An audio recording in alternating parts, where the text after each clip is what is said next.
Hola amigos, bienvenidos a mi espacio, soy David Parcerisa. Hace pocos años se estrenó una película interpretada por Russell Crowe que volvió a poner de moda el mito del Arca de Noé, bajo el título precisamente de Noé, en inglés Noah. Fue un intento de escenificar la narración del Antiguo Testamento. Sin embargo, en mi opinión personal os tengo que decir que para mí fue todo un despropósito, tanto el guión como todo lo demás. Porque, bueno, basar una película en unos escritos que son una copia de otros mucho más antiguos, a mí me parece todo un error. El diluvio universal presente en la Biblia es solamente una versión copiada de textos sumerio-babilónicos. Por un lado tenemos el Atrahasis, que es el nombre que los acadios le pusieron al Noé bíblico. Luego tenemos el relato del poema épico de Gilgamesh, de lo más antiguo que se conoce como relato escrito. Ahí se expone cuál fue el destino final del héroe que en sumerio se llamaba Ziusudra. Bueno, ese destino final, si lo leéis, si buscáis ese texto tan antiguo, el poema, pues veréis que es llevado a vivir con los dioses, se le concede la vida eterna. Bueno, por los babilónicos, Noé, Ziusudra, se llamaba Utnapishtim, y por los acadios, como os dije antes, Atrahasis. Resulta, por supuesto, mucho más rico en matices lo que cuentan estos textos más antiguos que todo lo que podáis haber leído en varias versiones bíblicas. Pero aún así, la película quiso basarse solo en el Antiguo Testamento. El caso es que todos los enigmas que presenta esa odisea de Noé, Ziusudra, se van despejando poco a poco.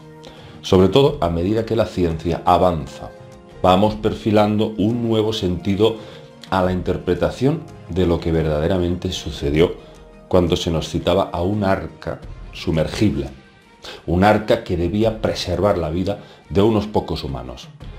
Y debían pues meter ahí dentro una pareja de animales de cada especie. Todo eso para sobrevivir a un terrible diluvio que asolaría la tierra y que solo uno de esos dioses sumerios se atrevió a romper un pacto de silencio, hizo un juramento y finalmente rompió ese silencio y advirtió a Ziusudra de ese peligro inminente. Ese dios fue Enki. El resto de dioses, nos dice el Atrahasis, deseaban que la humanidad quedara extinguida, sumergida bajo las aguas. Por supuesto, Enki no puede permitir que eso suceda y rompe ese pacto de silencio. Se lo advierte a Ziusudra y le instruye para que supuestamente construya un arca. Ahora bien, como ya os conté en varios documentales que publiqué hace varios años aquí en este canal, la razón del diluvio ya aparece en el libro de Enoch, donde se explica que los vigilantes, los Igigi, desobedecieron las órdenes del mando supremo y se rebelan contra la acción de seguir explotando al ser humano. Hablamos de Anunnakis oscuros que reclaman al humano una serie de sacrificios. Los hebreos lo llamaban holocaustos. Cientos de animales degollados diariamente y pasados al fuego. Ese rito, que aparece descrito en la Biblia como 1000 veces, que parece una receta de cocina, pues ya os digo, ese rito les suponía para estos reptiles Anunnaki como un alimento, como un sustrato energético. Pero cuando llega el diluvio universal, todo eso se acaba. Bien, los textos sugieren que el diluvio fue provocado por el dios Enlil. Quiere destruir la raza humana. Porque los Igigi, vamos a decir, sus soldados, se rebelan contra él y violan su ley al enamorarse de las hembras humanas. Sí, dicen los textos, y descendieron al monte Hermón y procrearon con sus esposas. Exacto, una facción Anunnaki se divide, se fractura, se rebela y decide mezclarse con los humanos, ayudarles, convivir con ellos. ¿Y qué pasó al final? Pues que los vigilantes revelaron secretos a sus esposas, eso dicen los textos. ¿Cuáles eran esos secretos que tanto enfurecieron a Enlil y luego quisiera provocar un diluvio? Pues esos secretos consistían desde agricultura, metalurgia, ingeniería, astronomía, conocimientos que hubiesen hecho del humano más sabio e independiente del yugo de Enlil y los dioses. La opción más viable para este monstruo, Enlil, fue provocar un diluvio. No sabemos si, por supuesto, fundiendo los casquetes polares o cómo, pero lo hizo. Y solo se salvó Ziusudra gracias a Enki, que le advirtió. Bien, llegados a este punto, aquí la pregunta de hoy es, ¿qué era realmente el arca? ¿Llevaba realmente animales? ¿Hizo Ziusudra una recogida, una selección de todas las especies animales para meterlas ahí dentro? Creo que es obvio que esto solo es creíble bajo la influencia de ciertas doctrinas religiosas. Ahí tiene que haber un credo, una fe. En mi opinión es una visión muy infantil y muy limitada. Llegar siquiera a sopesar la posibilidad de que un solo hombre pudiera meter ahí dentro del arca, miles y miles de animales es físicamente imposible, biológicamente imposible, por la diversidad. Prácticamente es un cuento mal contado. Y nuestra obligación es intentar acercarnos lo máximo a este episodio para sustraer una interpretación más ajustada a la ciencia, a la luz de que hablamos no de dioses, sino de seres tomados por dioses. Por tanto, extraterrestres muy avanzados. Nadie dice que no ocurriera un diluvio, de hecho yo estoy convencido de que sucedió y que además existió Ziusudra, Noé. Pero hay muchas cosas, matices que deberíamos puntualizar.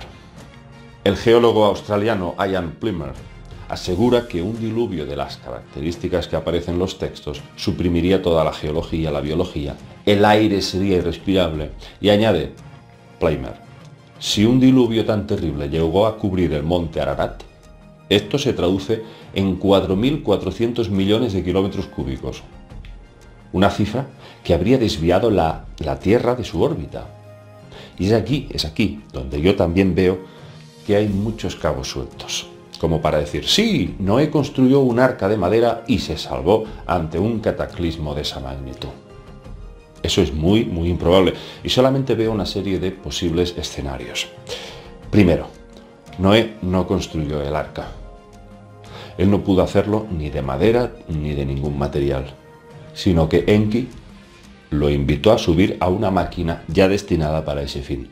Podríamos decir que se trataría de una especie de artefacto submarino, tecnológico, por supuesto, y por tanto metálico, un fuselaje capaz de resistir cualquier golpe, y no un arca de madera que se haría trizas a la primera embestida de un oleaje de esa magnitud. Es de lógica. O sea que mi teoría es que Enki le cedió ese aparato para que se subiera y se salvara. Lógicamente, tuvo que estar pilotado por estas entidades, no por ningún ser humano, que no tenía capacidad para maniobrar algo tecnológico. Ahora, ¿cuánta gente busca el arca de Noé? ¿Cuántos? Muchos arqueólogos, historiadores, ¿se toman en serio esto? Ha habido muchas falsas alarmas. Hace unos pocos años, el presidente de la Shamrock Trinity Corporation, el señor Daniel McGivern, no confundir con MacGyver, no, McGivern, ya anunció, este señor, que el arca se había por fin localizado en el macizo del Monte Ararat. Monte Ararat, donde la Biblia decía que encalló el arca. Y lo dijo con estas palabras el señor McGivern. Dice, mediante las imágenes captadas por satélites militares y de la Agencia Central de Inteligencia y de radar que penetra el suelo, se ha localizado el arca de Noé a 5.059 metros de altitud en las laderas del Ararat. Lo que detectaron fue una estructura rectangular de madera,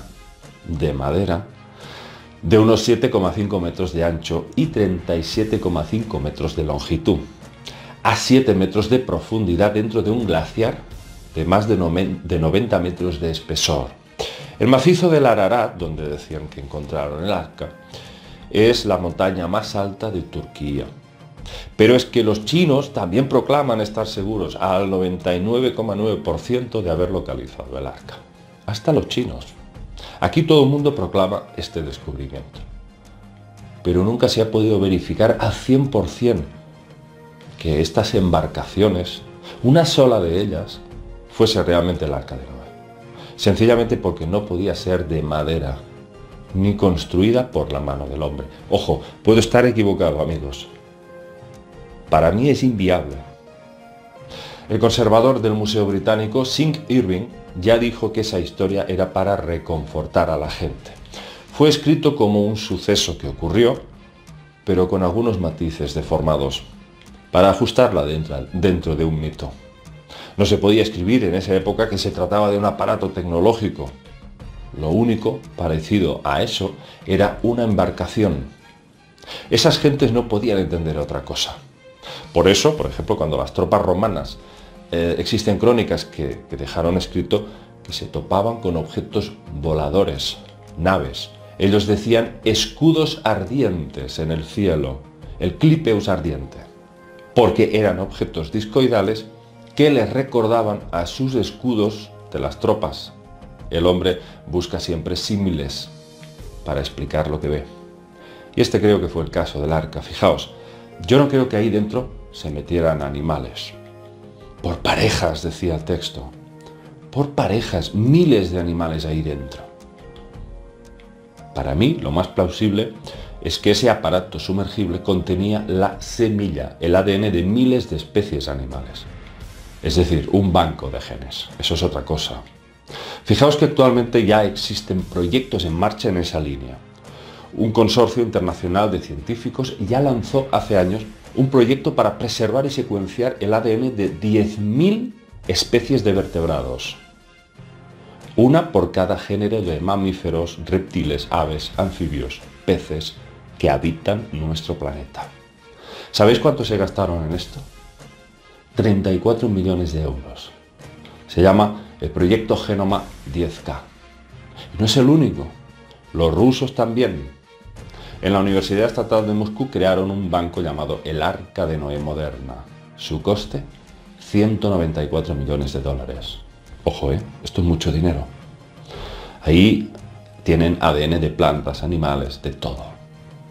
Amigos, reflexionad lo que hoy os he contado y veréis que tiene lógica. Y más viniendo de Enki, preservar la vida. Si ya lo están haciendo algunas corporaciones actualmente, ¿qué les impediría hacerlo hace miles de años por parte de unos seres tan avanzados como los Anunnaki? Preservar el ADN de varias especies de animales, prácticamente de toda la vida en la Tierra. Y no esa idea tan arcaica, tan infantil, de que en un arca de máximo 165 metros de longitud pudieran meter miles de animales en parejas. Reflexionadlo, amigos. Aquí está solamente mi opinión, mi teoría. Vamos a dejarlo aquí y nos vemos en próximos trabajos. Un abrazo para todos, amigos. Chao.